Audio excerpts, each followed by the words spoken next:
Hello बच्चों, क्या हाल चाल और सब बढ़िया। आज हम करने वाले हैं सोशल एंड पॉलिटिकल लाइफ का चैप्टर नंबर 1। चैप्टर नंबर हमारा क्या है? द इंडियन कॉन्स्टिट्यूशन, मतलब बच्चों भारतीय संविधान। आज हम पढ़ने वाले हैं भारतीय संविधान के बारे में। आखिर ये भारतीय संविधान है क्या, इनकी क्यों ज़रूरत पड़ती है, उसके बारे में भी हम पढ़ेंगे। तो चलिए बच्चों स्टार्ट करते हैं। स्टार्ट करने से पहले अगर आपको ऑडियो में दिक्कत आ रही है तो कृपया करके लीड लगा लीजिएगा, जिससे क्या होगा, आपको मेरी ऑडियो अच्छे से सुनाई देगी। तो चलिए स्टार्ट करते हैं। The Indian constitution. In this chapter In this chapter, we are going to begin with football, a game many of you have probably heard of or even played. मतलब इस अध्ययन में हम फुटबॉल के खेल से अपनी बात शुरू करेंगे। आपसे ज़्यादातर बच्चों ने इस खेल के बारे में ज़रूर सुना होगा और बहुत ने भी खेला भी होगा। As the name suggests, this is a game that involves the player's feet. According to the rules of football, if the ball touches the arm of any player except the goalkeeper, then this is considered a foul. मतलब बच्चों यहाँ पर ये बोला गया है कि जैसे कि इसके नाम से ही अंदाज़ा हो जाता है कि ये खेल पैरों से संबंधित है, मतलब पैरों से संबंधित मतलब फीट से संबंधित है। तो फुटबॉल का एक नियम यह है कि गोलकीपर के अलावा और कोई खिलाड़ी गेंद को बाਹਾਂ से नहीं छू सकता, मतलब अपने हाथों से नहीं छू सकता। समझ में आया बच्चों? और उससे क्या होगा, अगर छू लेगा तो वो उसको क्या होगा, फाउल या गलत माना जाता है। सो इफ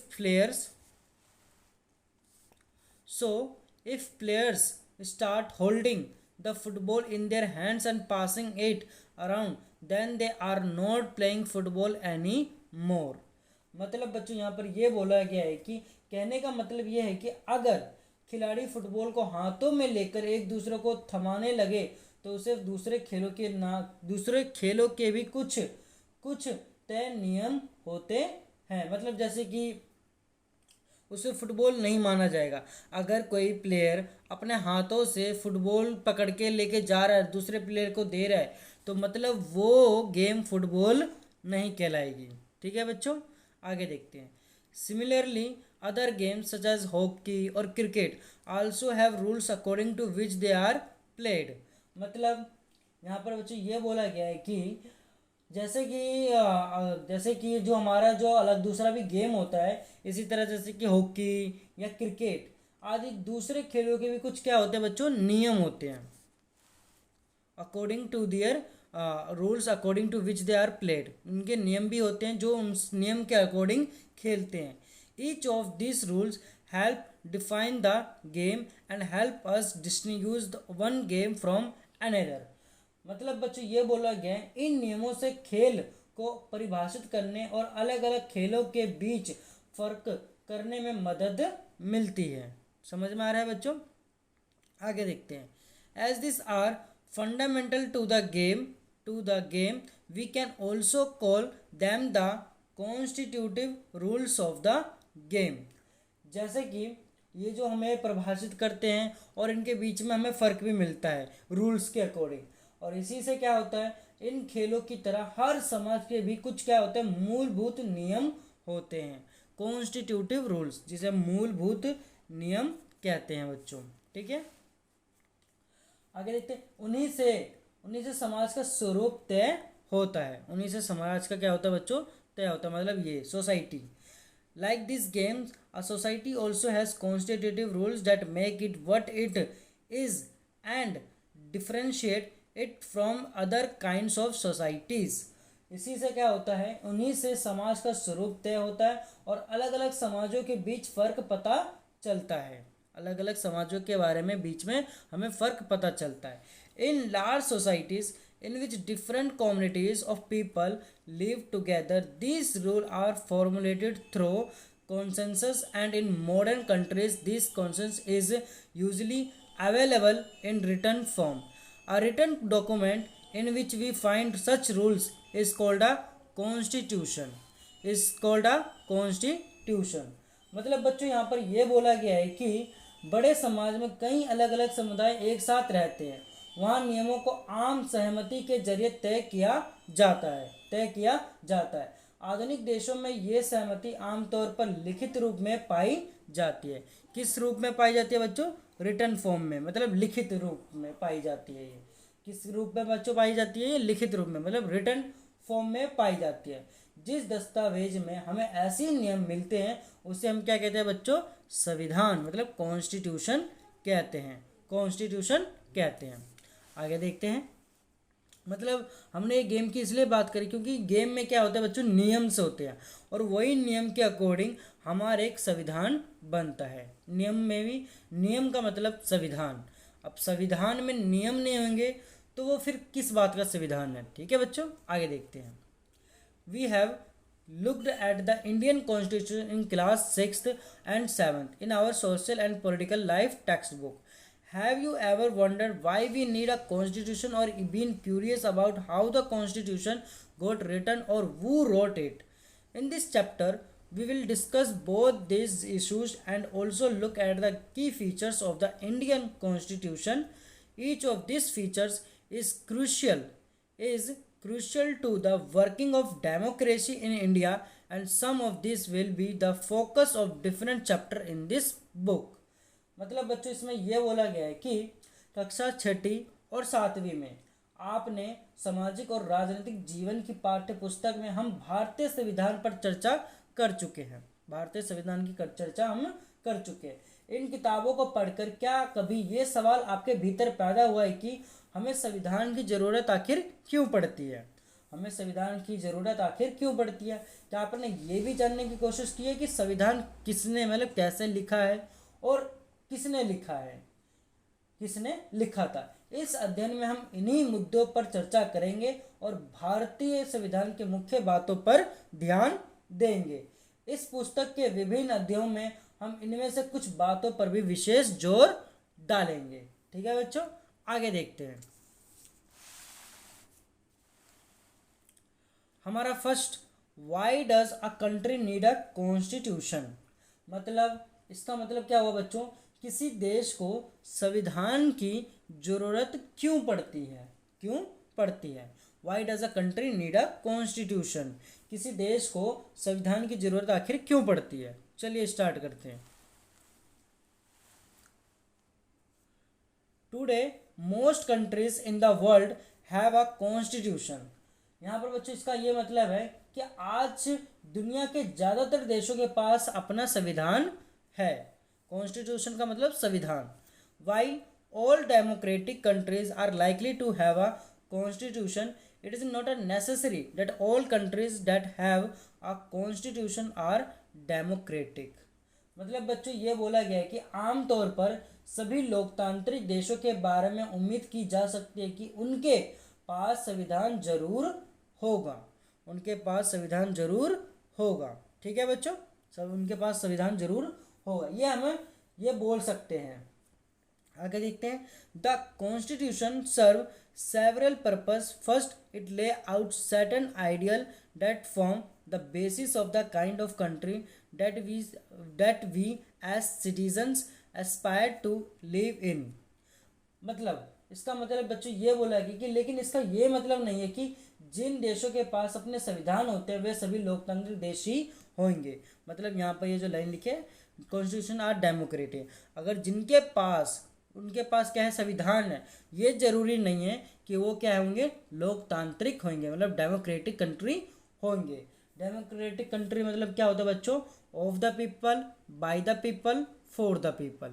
मतलब लोगों के लिए ही काम करा जाए, सिर्फ जनता के लिए ही काम करा जाए, उस देश को हम क्या कहते हैं? मतलब उस संविधान को हम उसको संविधान कहते हैं, उसको लोकतांत्रिक हम कहते हैं। आगे क्या लिखा हुआ है इसमें? वे सभी वो क्या होता है? संविधान कई उद्देश्यों की पूर्ति करता है। संविधान क्या करता है? कई उद्देश्यों के, सेवरल पर्पस के लिए ये काम करता है। पहला, ये दस्तावेज उन आदर्शों को सूत्रबद्ध करता है जिनके आधार पर नागरिक अपने देश को अपनी इच्छा और सपनों के अनुसार रच सके। रच सके। यानी संविधान ही बताता है कि हमारे समाज का मूलभूत स्वरूप क्या हो। ठीक है बच्चों, क्या हो। और put another way a constitution tell us what the fundamental nature of the our society. हमारा हमारा जो संविधान है यही हमारा बताता है कि हमारे समाज का मूलभूत स्वरूप क्या होगा। A country is usually made up of different communities of people who share certain belief but may not necessarily agree on all issues. मतलब बच्चों यहाँ पर यह बोला है कि देश के भीतर आमतौर पर कई समुदाय रहते हैं, उनके बीच कई बातें सम्मान होती है, लेकिन जरूरी नहीं है कि वे सारे मुद्दे पर एक दूसरे से सहमत हो। मतलब जैसे कि अपोजिशन पार्टी होती है, तो अगर कोई भी नियम आता है तो जरूरी नहीं है कि अपोजिशन पार्टी हर वक्त सब मतलब उसके साथ ही दे, पार्टी के साथ दे, तो ऐसा नहीं होता, सहमति नहीं दिखाते बच्चों। आगे देखते हैं। A constitution help serve as a set of rules and principle that all person in a country can agree upon as the basis of the way in which they want the country to be govern.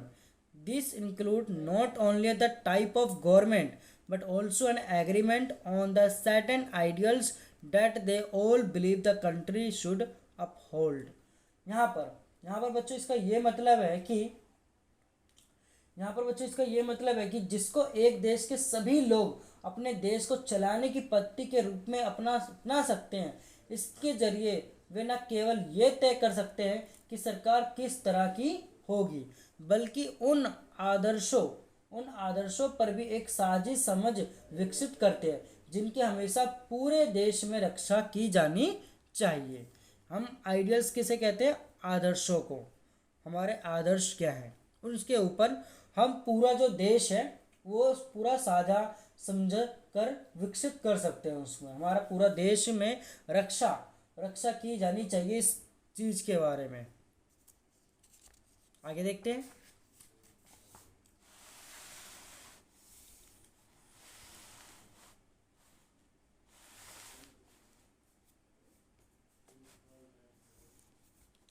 Let us try and understand what we mean by this through two contrasting situation in the recent history of Nepal, a country that border India on the north। मतलब इस बात का ये क्या मतलब है कि ये समझने के लिए आइए दो बिल्कुल अलग अलग परिस्थितियों पर गौर करते हैं। दोनों अलग अलग परिस्थितियों पर गौर करते हैं। सिचुएशन, परिस्थितियाँ। ठीक है बच्चों। दोनों घटनाएं भारत की उत्तरी सीमा पर स्थित नेपाल के ताजा इतिहास की घटना है। नेपाल की जो ताजा इतिहास है उसके बारे में दे रखा है। ठीक है, आगे देखते हैं। Until recently, Nepal was a monarchy. The previous constitution of Nepal, which had been adopted in 1990, reflected the fact that the final authority resided with the king. A people movement in Nepal fought for several decades to establish democracy, and in 2006 they finally succeeded in putting an end to the powers of the king. The people had to write a new constitution to establish Nepal as a democracy. The reason that they did not want to continue with the previous constitution is because it did not reflect the ideals of the country that they want Nepal to be, and they have fought for। मतलब बच्चों इसका ये बोला गया है कि समाचार पत्रों के माध्यम से ऊपर दी गई खबर में बताया गया है कि ये जो हमारे ऊपर खबर दे रखी है, ये सारी ये हमें खबर दे रखी है कि ये हमारे को खबर दे रखी है कि नेपाल के लोगों ने हाल ही में एक अंतरिम संविधान को मंजूरी दी है। अंतरिम जो अंतरिम संविधान होता है उसको मंजूरी दी है। सवाल ये उठता है कि जब नेपाल में पहले से ही संविधान था तो उसे नए संविधान की जरूरत आखिर क्यों पड़ी। इसका कारण यह है कि कुछ समय पहले तक नेपाल एक क्या था बच्चों, राजतंत्र था, किंग के हाथ में था। तो किसके हाथ में था, किंग के हाथ में। वहाँ राजा का शासन था। 1990 में बना नेपाल का पिछला संविधान इस सिद्धांत पर आधारित था कि शासन की सर्वोच्च सत्ता राजा के पास ही होगी। जो भी अथॉरिटी होगी वो किसके पास होगी बच्चों, राजा के पास होगी, राजा के पास होगी। नेपाल के लोग कई दशकों से लोकतंत्र की स्थापना के लिए जन आंदोलन करते चले आ रहे थे। इसी संघर्ष के फलस्वरूप 2006 में आखिरकार उन्हें राजा की सत्ता को खत्म करने में कामयाबी मिल गई। नेपाल के लोग लोकतंत्र के रास्ते पर चलना चाहते थे और उसके लिए उन्हें एक नए संविधान चाहिए था। वे पिछले संविधान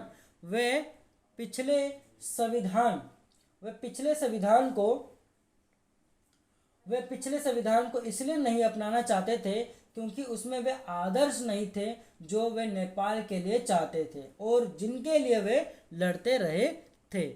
यहाँ तक ये लाइन का मतलब है बच्चों। आगे देखते हैं। As in the game of football, in which a change in the constitutive rules will change the game altogether. Nepal, by moving from a monarchy to a democratic government, needs to change all its constitutive rules in order to users in a new society. This is why the people of Nepal adopted a new constitution for the country in 2015. The caption alongside elaborate Nepals struggle for democracy. जिस तरह football के खेल में नियम बदलते ही खेल बदल जाता है, उसी तरह नेपाल को भी राजतंत्र की जगह लोकतांत्रिक शासन व्यवस्था पर चलने के कारण अपने सारे नियम बदलने होंगे ताकि एक नए समाज की रचना की जा सके। ठीक है बच्चों। अब जैसे कि फुटबॉल का नियम बदल जाता है तो वो गेम ही बदल जाता है, उसी प्रकार से राजतंत्र नेपाल में खत्म हो गया तो उसके वजह से नया संविधान भी बनना चाहिए, एक नए समाज की रचना भी की जा सके। यही कारण है कि नेपाल के लोगों ने 2015 में अपने देश के लिए एक नया संविधान अपनाया 2015 में। ऊपर के चित्र के साथ दिए गए अंश में लोकतंत्र के नेपाल के संघर्ष के बारे में बताया गया है। आगे देखते हैं। The second important purpose of constitution is to define the nature of a country's political system. For example,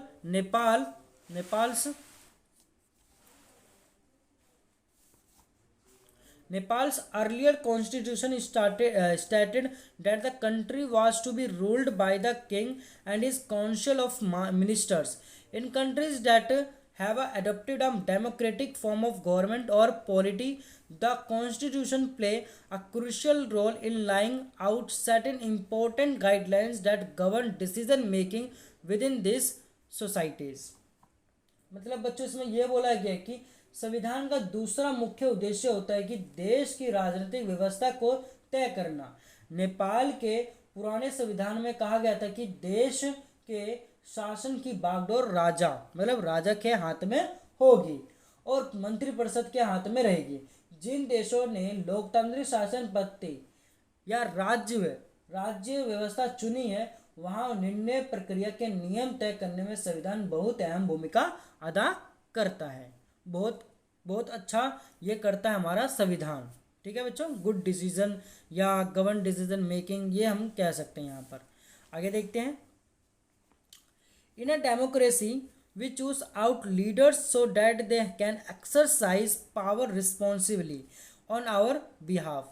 However, there is always the possibility that these leaders might misuse their authority, and the Constitution usually provides safeguards against this. This misuse of authority can result in gross injustice as demonstrated in the classroom situation below. मतलब बच्चों यहाँ पर यह बोला कि लोकतंत्र में हम अपने नेता खुद चुनते हैं ताकि हमारे ओर से वे सत्ता का जिम्मेदारी के साथ इस्तेमाल कर सके। फिर भी इस बात की संभावना हमेशा रहती है कि ये नेता सत्ता का दुरुपयोग कर सकता है, मतलब मिसयूज कर सकता है बच्चों। इस तरह की विकृतियों से बचाव का उपाय संविधान में मिलता है, और इसी से बचाव के लिए भी क्या लिखा हुआ है, संविधान में लिखा हुआ है इनके बारे में भी। आगे देखते हैं, राजनेताओं द्वारा सत्ता के इस दुरुपयोग से लोगों के साथ भारी अन्याय हो सकता है। इसका एक उदाहरण नीचे दी गई चित्रकथा पट में देखा जा सकता है। मतलब यहाँ पर एक दे रखा है हमें, एक सिचुएशन बोल रखी है, यहाँ पर केस दे रखा है, उसके बारे में बताया हुआ है। चलो इसको भी पढ़ते हैं बच्चों। Suresh is in the class monitor. He is a bully. His classmates are not too fond of him. Mr. Rao, the class teacher, Mrs. Rao, the class teacher, has to leave the classroom on some urgent work. She asks Suresh to mind the class. Suresh start picking on Anil. मतलब बच्चों यहाँ पर बोला है क्या है कि सुरेश अपनी कक्षा का मॉनिटर है। सुरेश कौन है, उसके अपनी क्लास का क्या है बच्चों, मॉनिटर है। ये दबंग किस्म का लड़का है, उसके सहपाठी भी उसे पसंद नहीं करते हैं। क्लास टीचर श्रीमती राव अचानक किसी काम से बाहर जाना चाहती है। वे सुरेश को जब बच्चों का ख्याल रखने के लिए बोल के चली जाती है। सुरेश मौके का फायदा उठाता है और अनिल को तंग करने लगता है बच्चों, ठीक है। Anil, today I am going to report you to Mrs Rao. मतलब अनिल, आज मैं राव मैडम से तुम्हारी शिकायत लगाने वाला हूँ। But what have I done. मतलब यहाँ पर बोला है कि लेकिन मैंने क्या क्या है। मैडम आ जाती है। अब ये जो सुरेश होता है मैडम को कहता है, ma'am, while you were away, Anil kept talking loudly and disturbing the class. He would not listen to me. जब आप कक्षा से बाहर गई हुई थी तो अनिल शोर मचाकर सबको परेशान कर रहा था और उसने मेरी बात भी नहीं सुनी। आगे क्या होता है देखो। Anil, you will have to stay back after school today and write. I will not disobey the class monitor 100 times. मतलब बच्चों यहाँ पर मैडम ने बोला, अनिल, आज तुम्हें पूरी छुट्टी के बाद यहीं रुकना पड़ेगा। तुम आज 100 बार लिखोगे कि मैं मॉनिटर को तंग नहीं करूँगा। अब अनिल क्या कहता है, but ma'am did not do anything. लेकिन मैडम, मैंने तो कुछ भी नहीं किया। ठीक है बच्चों, ये कहानी हमें बोल रखी है, इस सिचुएशन दे रखी है। अब इस सिचुएशन से क्या हुआ देखते हैं। इन डेमोक्रेटिक सोसाइटी, वैसे इस सिचुएशन में क्या हुआ बच्चों कि अगर कोई पावरफुल व्यक्ति है तो वो जो कमज़ोर व्यक्ति है उसको दबा देता है। यही हमारे ऊपर कंडीशन दे रखी है। मतलब अगर कोई जिसकी ज़्यादा संख्या है और वो कम संख्या वाले लोगों को वो दबा सकते हैं, वो उसको मार पीट के दबा के उसे नीचे ही रखा जाता है। यही कॉन्स्टिट्यूशन हमें बताना चाहता है कि ऐसा बिल्कुल भी नहीं करना है, क्योंकि हमें राइट मिला हुआ है इक्वालिटी का, समानता का हमें अधिकार मिला हुआ है। आगे पढ़ते हैं। In democratic society the constitution often lay down rules that guard against this misuse of authority by our political leaders. मतलब बच्चों यहाँ पर यह बोला है कि लोकतांत्रिक समाजों में प्राय संविधान ही ऐसे नियम तय करता है जिनके द्वारा राजनेताओं के हाथों सत्ता के इस दुरुपयोग को रोका जा सकता है। ठीक है बच्चों, in this case of Indian constitution about which you will read more later in this chapter, many of this law are contain in the section on fundamental rights. भारतीय संविधान में ऐसे बहुत सारे कानून मौलिक अधिकारों वाले खंड में दिए गए हैं। You read about how the Indian constitution guarantees the right to equality or to all person and say that no citizen can be discriminated against on ground of religion, race, caste, gender and place of birth. The right to equality is one of the fundamental right granted by the Indian Constitution. मतलब बच्चों यहाँ पर यह बोला गया कि वहाँ आपने पढ़ा था कि भारतीय संविधान के देश के सभी व्यक्तियों को समानता का अधिकार देता है। हमने पढ़ा है कि संविधान में सभी लोगों को, सभी को एक समान माना जाता है, मतलब समानता का अधिकार हमें दे रखा है। हमारा संविधान कहता है कि धर्म, नस्ल, जाति, लिंग और जन्म स्थान के आधार पर देश के किसी भी नागरिक के साथ भेदभाव नहीं किया जा सकता है। इस प्रकार समानता का अधिकार भारतीय संविधान में दिया गया है। एक ये मौलिक अधिकार है हमारा, क्या है बच्चों, एक फंडामेंटल राइट्स है, फंडामेंटल राइट्स है संविधान में। आगे देखते हैं।